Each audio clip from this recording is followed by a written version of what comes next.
Don't worry, guys, I was wrong. Starfield is, in a lot of ways, the best game Bethesda has ever made. I know because Emil told me. I think it's obvious to everyone that Bethesda is completely out of touch with what their community wants or what even makes their own games good. We ask for higher quality quest lines like with what we had in Oblivion, and then they make a randomly generated questing system for Skyrim. We ask for more role-playing opportunities, and then they make a voiced protagonist in Fallout 4 where every line of dialogue is a different way of saying yes. We ask for more cool world building like with what we saw in Morrowind, and then they create an RPG with no intelligent aliens and no meeting with the Great Serpent God in the DLC about the Great Serpent God faction. Bethesda used to make games for their fans, then somewhere down the line they decided that they knew better than the fans, and this is what the outcome is. Someone like Emil says that we can't criticize Bethesda because we don't know how hard it is to make video games. But even if that is true, audiences do know how to compare other products to each other. We can compare Cyberpunk or Baldur's Gate 3 to Starfield and complain that they aren't holding up. We can even compare Bethesda to itself. We can say that Far Harbor was a higher quality DLC than Shattered Space for less money. When Shattered Space clearly loses every comparison, there's no other conclusion to come to other than Bethesda is getting worse. Unfortunately, it seems like instead of improving, Bethesda has become more delusional, and the face of that delusion is none other than Emil Pagliarulo. In a recent interview about Starfield, Emil said, "We pushed ourselves to make something totally different, to just jam into an Xbox the biggest, richest space simulation RPG anyone could imagine. That we pulled it off makes Starfield something of a technical marvel. It's also, in a lot of ways, the best game we've ever made."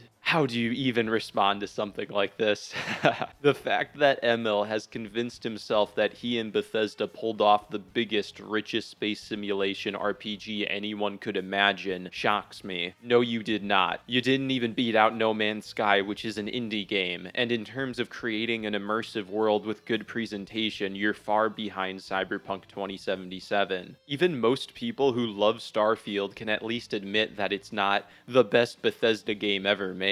On some level, I get that you need to put up a wall between you and your audience, because if you read every mean thing people say about you, then you'll go insane. But the same way it's not healthy to look at every bit of criticism, it's also just as bad to ignore all criticism. Do you know what people do that? Narcissists. The attitude of, "I'm perfect, and people who dislike me just don't understand that yet." That's extremely toxic. Emil said in another interview that fans really didn't like how you died at the ending of Fallout 3's main story. He said that he learned from this mistake while promoting Shattered Space, a DLC where if you want to do the evil ending, you just die, and you don't even get any ending slides after. You cannot make this stuff up. Emil is promoting Shattered Space by claiming to learn from mistakes that are worse in Shattered Space than they were in Fallout 3. So if Emil didn't actually learn anything from his mistakes, then what is he saying here? Well, his response to the Fallout 3 ending criticism was him saying, "We realize that a lot of our fans don't want to play our games. They want to live in the worlds we create. That means their experiences never end, and the content, whatever it is, works together as seamlessly as we can make it." This response is the perfect example of intellectual abstraction, where you fall in love with your own thought process so much that you ignore the actual issues. So let's talk about the actual issues with this statement. Firstly, if you had a radiant-resistant companion and asked them to die in your place, they'd all tell you no, or that it was your destiny to die for no reason. Secondly, Emil is sort of right about people wanting to keep playing, but then also very wrong at the same time. Many people would like to keep playing Fallout 3 after the ending in case they miss some content, but that doesn't mean they want the experiences to never end. That's such a weird conclusion to come to. No, we don't need 1,000 randomly generated boring quests. Just give us a lot of interesting quests and make a high-quality game that's fun to explore. Sure, people like to get lost in Bethesda worlds, but that doesn't mean it should never end. Great art usually leaves you wanting more. Emil also said, any Bethesda developer who has been around since the horse armor days knows that by this point, if we understand one thing, it's DLC. I love how hilariously memeable Emil is being with this statement, since everyone hated the horse armor. I think he's trying to be funny here, but it still comes across as tone deaf. Emil is hyping up Bethesda's ability to make good DLC content, and while they have made some good DLCs, he can't realize that Shattered Space is completely unacceptable and far below the standards of older Bethesda DLCs. Now, I know I'm being very critical of Emil right now. If I'm being honest, I haven't done much research into the Never Knows Best drama about how much fault Emil has for the current state of Bethesda writing. I'm certain there's writers just as problematic as Emil working at Bethesda. However, what I do know is that Emil is a public figure who says some stupid stuff, and I think it's funny to talk about. Now, it's easy for me to be a critic and sit from my gamer chair as I point out the flaws in a piece of entertainment. After all, video games are monumentous creations that bring together just about every other medium of art into one product. It's only natural that a game will focus on a few parts and have a few weaknesses. FromSoft NPCs don't have cyberpunk-level cinematic cutscenes and facial animations, but that's fine because I know the money is going towards the environmental art, levels, and boss visuals. The issue with Bethesda is that I don't know where the money is going. For the longest time, I kept making excuses for Bethesda. When Fallout 76 came out, I told myself, Bethesda tried to rush out a multiplayer game and it didn't work. It might be bad, but if they just spent some time making a proper Fallout game, it would be at least as good as Fallout 4. Then Starfield came out, and I told myself, Bethesda tried to make a randomly generated 1,000 planet space simulator and it didn't work out. Who could have guessed? After Starfield's mixed reception, TODD said that he would focus on crafting a single traditional Bethesda map, only for it to be about as boring to explore as any other randomly generated planet in the game. The only real improvement is that they added a few dungeons with copy-pasted enemies and no side quests inside. The main faction questline is only 6 hours long, and a ton of it is just dialogue. Half of the side quests I came across were just low-effort fetch quests. I've also heard from people that play with companions that Andrea's dialogue is glitched, and they didn't make any real companion quest lines. Some Starfield fans liked the shipbuilding aspect of the base game, and they didn't add any ship parts. All of this leaves me with one giant question. Where's the money, TODD? Genuinely, where is it going? It's not going to the boss battles because there are no boss battles, just reskins. It's not going into the evil ending because there is no evil ending. It's not going into the weapon variety because 4 of the 6 new weapons are reskins. Where the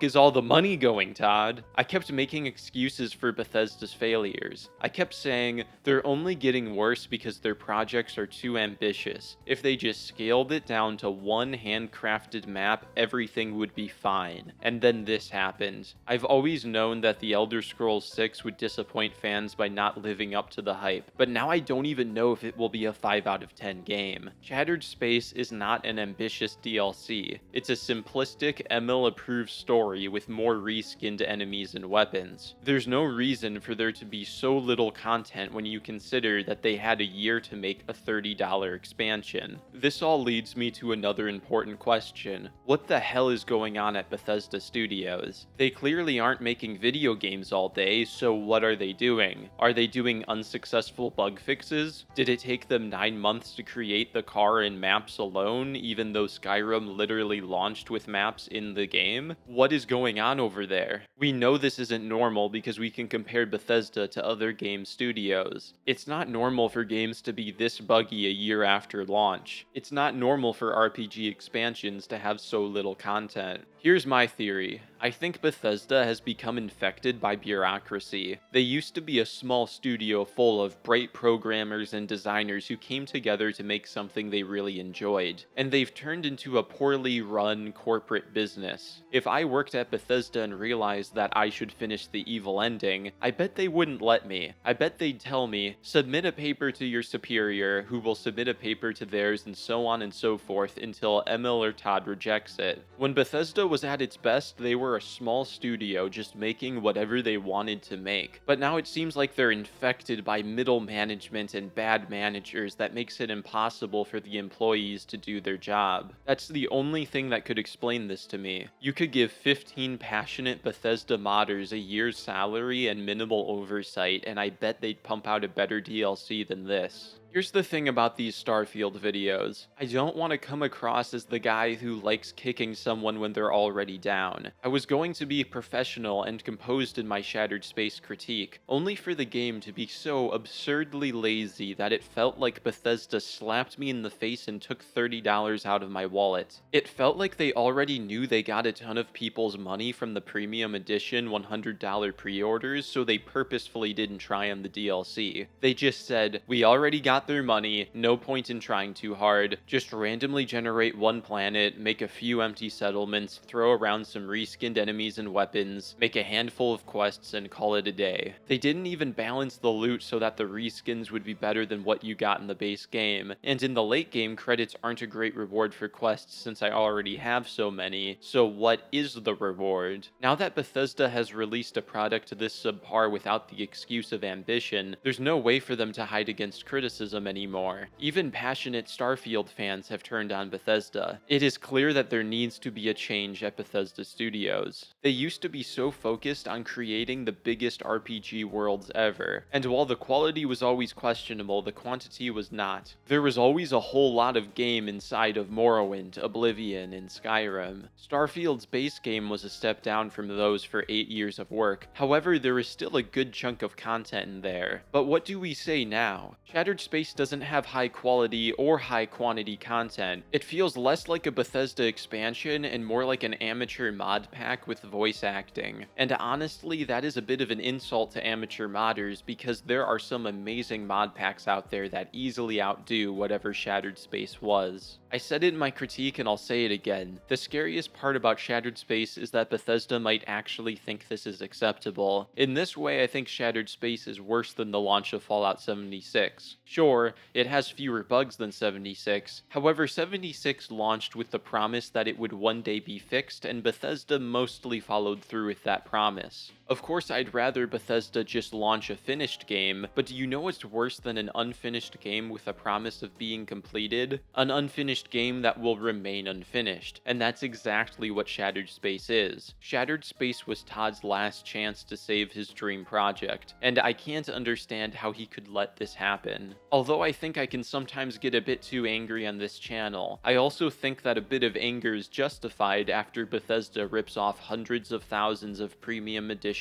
buyers with a clearly unfinished DLC. Now, I do think there is a bright side to the disappointment that is Shattered Space. On Steam, Starfield has less concurrent players than Fallout 4 and Skyrim. This means that despite a ton of people having bought premium edition copies who could play the DLC for free, they aren't playing it. I think a lot of the current player base are journalists and YouTubers criticizing the game. There are more people playing on Xbox, but that might just be due to the Game Pass, so they're probably still not making much money there either. For a long time, Todd was able to hide from criticism because of his sales numbers. Who cares if you criticize Skyrim? Todd just resold it and made another $1 million. Fortunately, it looks like Todd can't do that anymore. Shattered Space isn't making that much money. I hope this, combined with the mostly negative rating on Steam, combined with all of the negative YouTube video essays, will cause Todd and Bethesda to reevaluate what they're doing wrong, so that Elder Scrolls 6 will be the best game it can be. But after the disappointment that is Shattered Space, I am no longer hopeful that that will happen.